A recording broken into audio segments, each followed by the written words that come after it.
बहुत समय पहले पहाड़ों और घने जंगलों के बीच एक सुंदर राज्य था जिसका नाम सुवर्णगढ़ था। सुवर्णगढ़ अपनी समृद्धि और खुशहाली के लिए दूर दूर तक जाना जाता था। वहाँ के लोग मेहनती और ईमानदार थे और उनके राजा महाराजा सूर्य प्रताप एक न्यायप्रिय और दयालु शासक थे। उनके इकलौते बेटे का नाम राजकुमार विक्रम था। विक्रम न केवल दिखने में सुंदर और आकर्षक थे, बल्कि वे उतने ही बहादुर, बुद्धिमान और दयालु भी थे। उन्होंने तलवारबाजी, घुड़सवारी और शस्त्र विद्या में महारत हासिल कर ली थी, लेकिन उनका दिल हमेशा अपनी प्रजा की भलाई के लिए धड़कता था। सब कुछ उत्तम था, फिर भी राजकुमार विक्रम को अक्सर अपने दिल में एक अजीब सी बेचैनी महसूस होती थी, जैसे उनके जीवन का कोई महत्वपूर्ण अध्याय अभी शुरू होना बाकी था। सुवर्णगढ़ की सीमाओं से परे पूर्व दिशा में एक विशाल और घना जंगल था जिसे लोग शापित वन के नाम से जानते थे। उस जंगल के बारे में कई डरावनी कहानियां और किंवदंतियां प्रचलित थीं। कहा जाता था कि सूरज की रोशनी भी उस जंगल के घने पेड़ों को भेदकर जमीन तक नहीं पहुंच पाती थी। लोग कहते थे कि उस जंगल में जो भी गया वो कभी लौटकर वापस नहीं आया। कुछ का मानना था कि वहां खूंखार जंगली जानवर रहते थे, तो कुछ कहते थे कि वहां बुरी आत्माओं और राक्षसों का वास था। सबसे प्रचलित कहानी एक राक्षसी की थी जो उस जंगल के दिल में रहती थी। उस राक्षसी को रात्रिणी कहा जाता था। लोगों का कहना था कि उसकी आंखें अंगारों की तरह दहकती थीं, उसके नाखून तलवार की तरह तेज थे और उसकी चीख किसी की भी रूह कंपा सकती थी। उसने पूरे जंगल को अपनी काली शक्तियों के जाल में जकड़ रखा था। राजकुमार विक्रम ने भी ये कहानियां सुनी थीं, लेकिन उन्होंने कभी उन पर ज्यादा ध्यान नहीं दिया। वे उन्हें बस गांव वालों के मनगढ़ंत किस्से समझते थे। लेकिन एक रात सब कुछ बदल गया। उस रात विक्रम को एक अजीब सपना आया। उन्होंने सपने में एक बेहद खूबसूरत राजकुमारी को देखा जिसकी आंखों में असीम दुख और पीड़ा थी। वो राजकुमारी एक अंधेरे टूटे हुए महल में कैद थी और उसकी आंखों से आंसू बह रहे थे। वो बिना आवाज के कुछ कहने की कोशिश कर रही थी, जैसे मदद के लिए पुकार रही हो। उसकी बेबसी और दुख ने विक्रम के दिल को छू लिया। जब उनकी नींद खुली तो उनका दिल जोर जोर से धड़क रहा था। वो उस राजकुमारी का चेहरा भूल नहीं पा रहे थे। अगली कई रातों तक विक्रम को वही सपना आता रहा। हर रात वो उसी राजकुमारी को उसी हालत में देखते। धीरे धीरे उन्हें ये एहसास होने लगा कि ये महज एक सपना नहीं है, बल्कि कोई सच्चाई है जो उनसे जुड़ने की कोशिश कर रही है। उन्हें एक अनजाना सा खिंचाव महसूस होने लगा, एक ऐसी पुकार जो उन्हें उस शापित वन की ओर खींच रही थी। उन्होंने दरबार के सबसे पुराने और ज्ञानी सलाहकार मंत्री आर्यभट्ट से इस बारे में बात की। मंत्री ने चिंता जताते हुए कहा, राजकुमार, ये कोई अच्छा संकेत नहीं है। शापित वन एक खतरनाक जगह है। वहाँ की कहानियाँ सिर्फ कहानियाँ नहीं हैं, उनमें कुछ सच्चाई जरूर है। आपका वहाँ जाना खतरे से खाली नहीं होगा। लेकिन विक्रम के मन में उस राजकुमारी की छवि इतनी गहरी बस चुकी थी कि वे किसी भी खतरे का सामना करने को तैयार थे। एक दिन विक्रम ने फैसला कर लिया। उन्होंने अपने माता पिता को बताया कि वे उस शापित वन के रहस्य का पता लगाने जा रहे हैं। महाराजा और महारानी ने उन्हें बहुत रोका, अपनी प्रजा और राज्य की दुहाई दी, लेकिन विक्रम अपने निश्चय पर अडिग थे। उन्होंने कहा, अगर कोई निर्दोष किसी मुसीबत में है तो एक राजकुमार होने के नाते मेरा धर्म है उसकी मदद करना। मुझे जाना ही होगा। अपनी बेहतरीन तलवार, ढाल और अपने सबसे वफादार घोड़े पवन के साथ राजकुमार विक्रम अकेले ही उस शापित वन की ओर निकल पड़े। जैसे ही उन्होंने जंगल की सीमा में प्रवेश किया, उन्हें एक अजीब सी ठंडक और नकारात्मक ऊर्जा का एहसास हुआ। जंगल के बाहर की चहचहाती दुनिया पीछे छूट गई थी और अब चारों ओर एक भयानक सन्नाटा था। पेड़ों की शाखाएं इस तरह आपस में उलझी हुई थीं कि दिन के उजाले में भी अंधेरा छाया हुआ था। हवा में एक अजीब सी सरसराहट थी, जैसे कोई उन पर नजर रख रहा हो।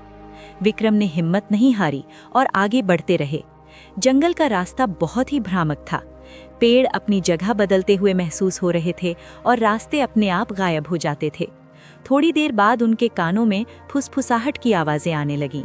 ये आवाजें उन्हें डराने की कोशिश कर रही थीं। वापस लौट जाओ राजकुमार, ये तुम्हारी जगह नहीं है, यहाँ सिर्फ मौत है। विक्रम समझ गए कि ये जंगल की मायावी शक्तियों का जाल है जो उन्हें भटकाना और डराना चाहती हैं। उन्होंने अपनी आंखें बंद की, एक गहरी सांस ली और अपने मन को शांत किया। उन्होंने उस राजकुमारी के चेहरे को याद किया और उनका संकल्प और भी मजबूत हो गया। उन्होंने उन आवाज़ों को अनसुना कर दिया और केवल अपने दिल की आवाज़ पर भरोसा करते हुए आगे बढ़ते रहे। कई घंटों तक चलने के बाद वे एक दलदली इलाके में पहुंचे। वहां जमीन गीली और फिसलन भरी थी और हर तरफ जहरीले पौधों और कीड़े मकोड़ों का बसेरा था। अचानक दलदल से एक विशालकाय कई सिरों वाला सांप निकला। उसकी आंखें लाल थीं और उसके मुंह से जहरीला धुआं निकल रहा था। वो विक्रम पर हमला करने के लिए आगे बढ़ा। विक्रम तुरंत अपने घोड़े पवन से कूदे और अपनी तलवार निकाल ली। सांप ने अपने एक सिर से उन पर वार किया, लेकिन विक्रम फुर्ती से एक तरफ हट गए और अपनी तलवार से उस सिर पर वार किया। सांप दर्द से चिंघाड़ा और भी ज्यादा गुस्से में आ गया। उसने अपने सभी सिरों से एक साथ हमला करना शुरू कर दिया। ये एक भयानक लड़ाई थी। विक्रम अपनी पूरी ताकत और कौशल से लड़ रहे थे। वे जानते थे कि एक भी गलती उनकी जान ले सकती है। अंत में काफी संघर्ष के बाद विक्रम ने उस विशालकाय सांप के मुख्य सिर को धड़ से अलग कर दिया और वो बेजान होकर वापस दलदल में गिर गया। विक्रम बुरी तरह थक चुके थे, लेकिन उन्हें रुकना नहीं था।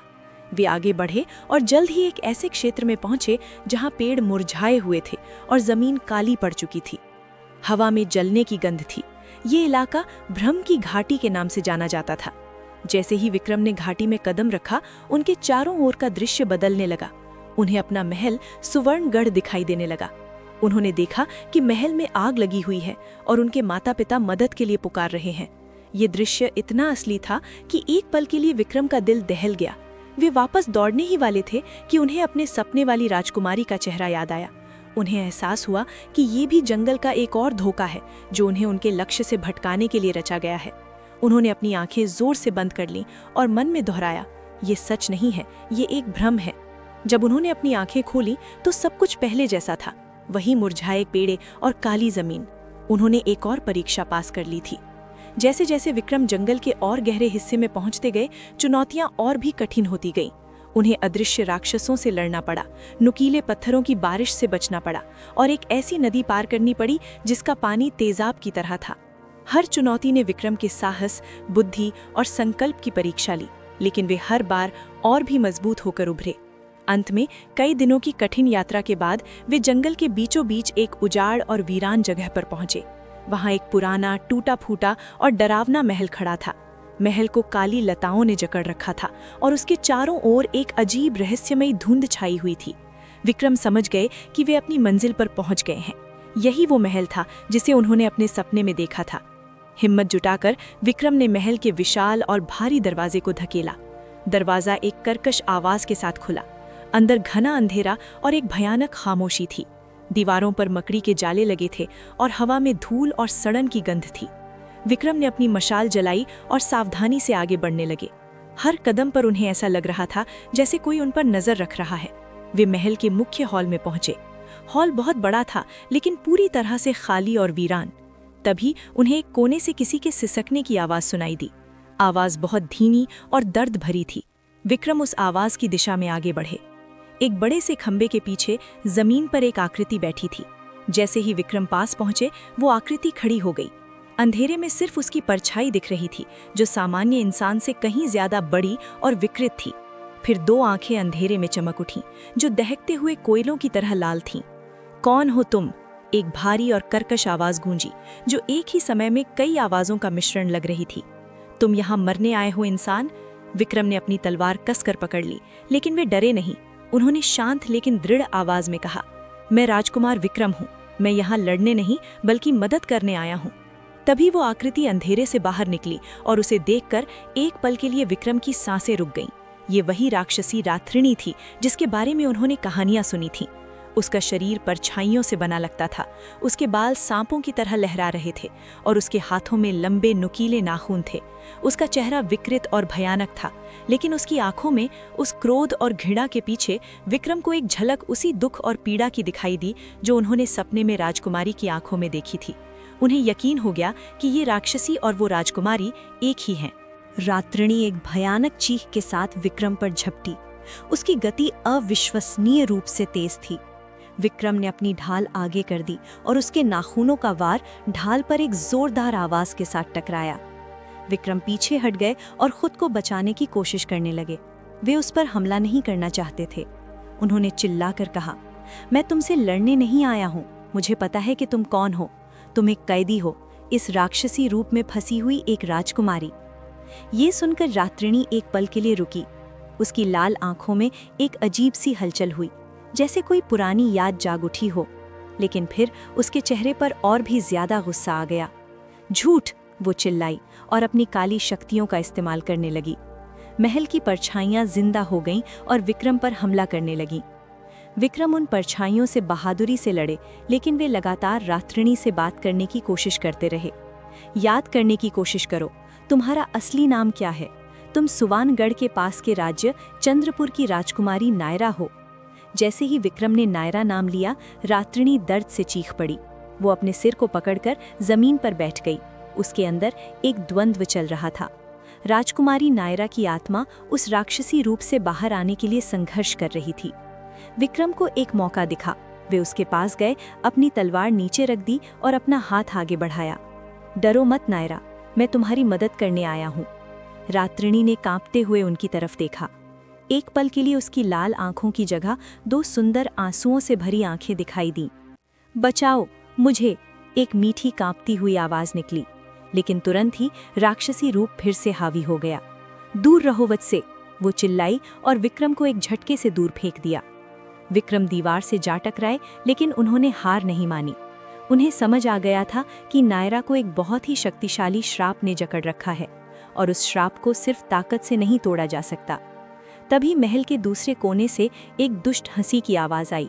अंधेरे से एक लंबा काला लबादा पहने हुए एक व्यक्ति बाहर निकला। उसका चेहरा पीला था और उसकी आंखें चालाकी और क्रूरता से भरी थीं।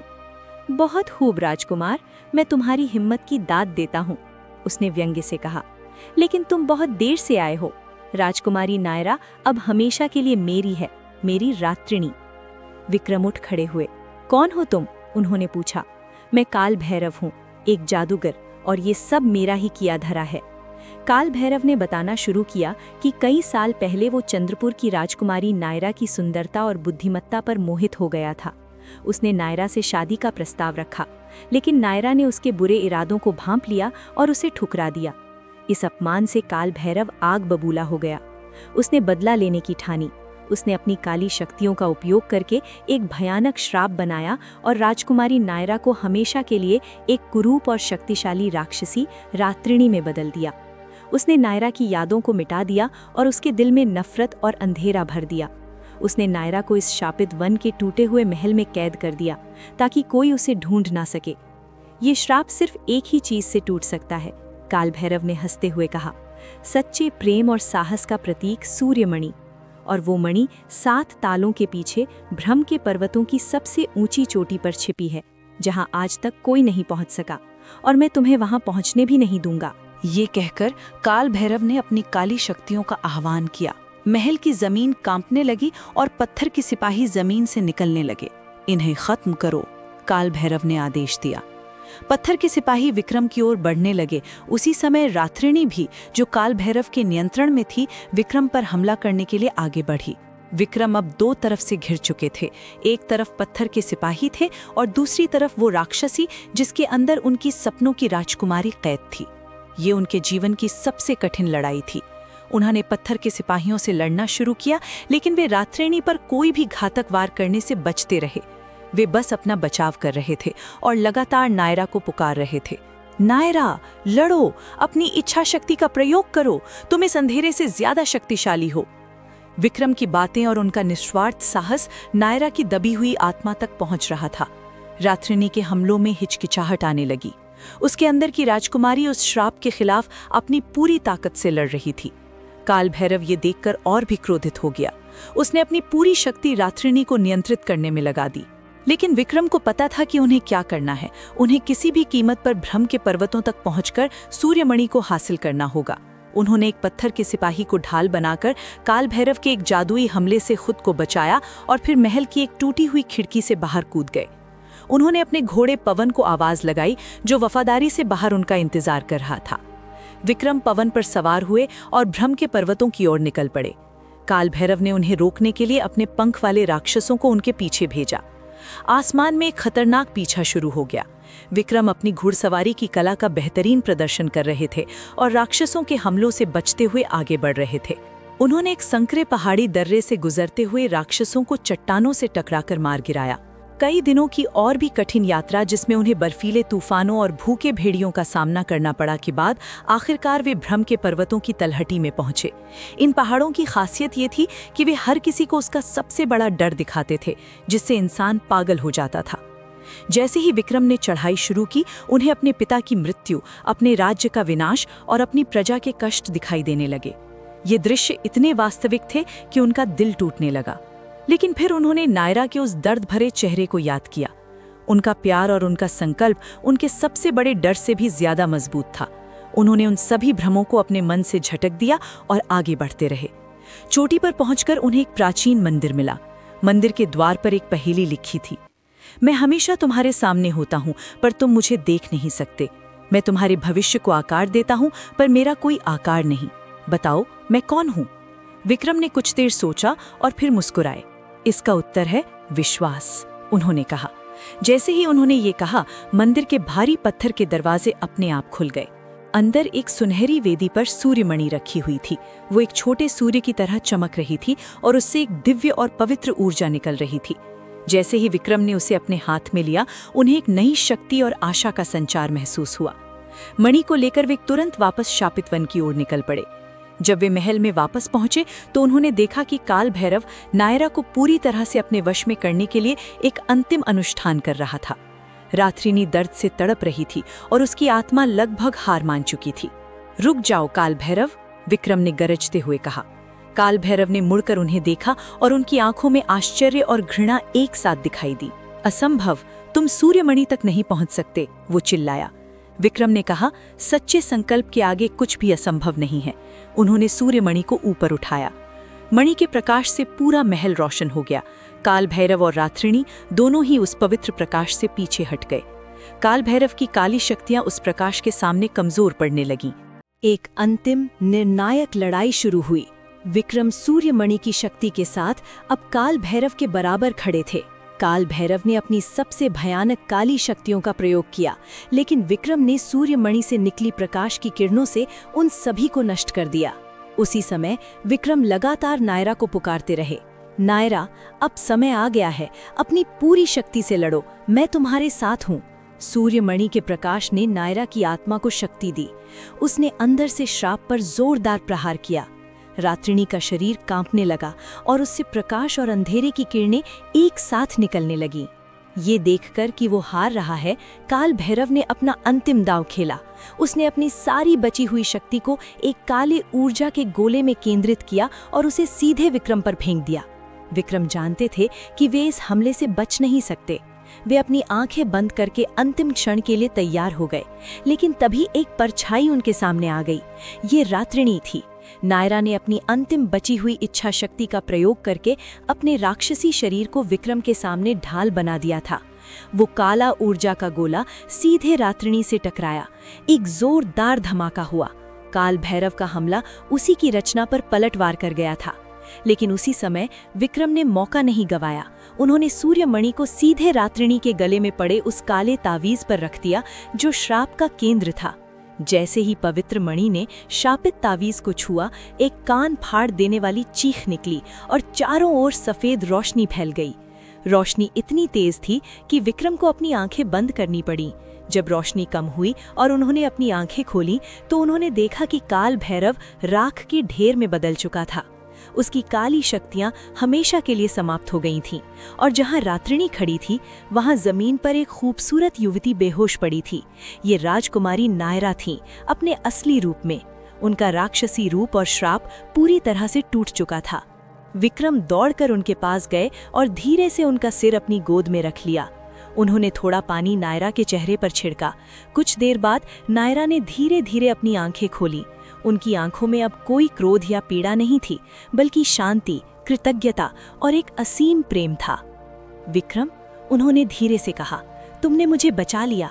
विक्रम मुस्कुराए, मैंने सिर्फ अपना धर्म निभाया राजकुमारी। जंगल से भी श्राप का असर खत्म होने लगा था।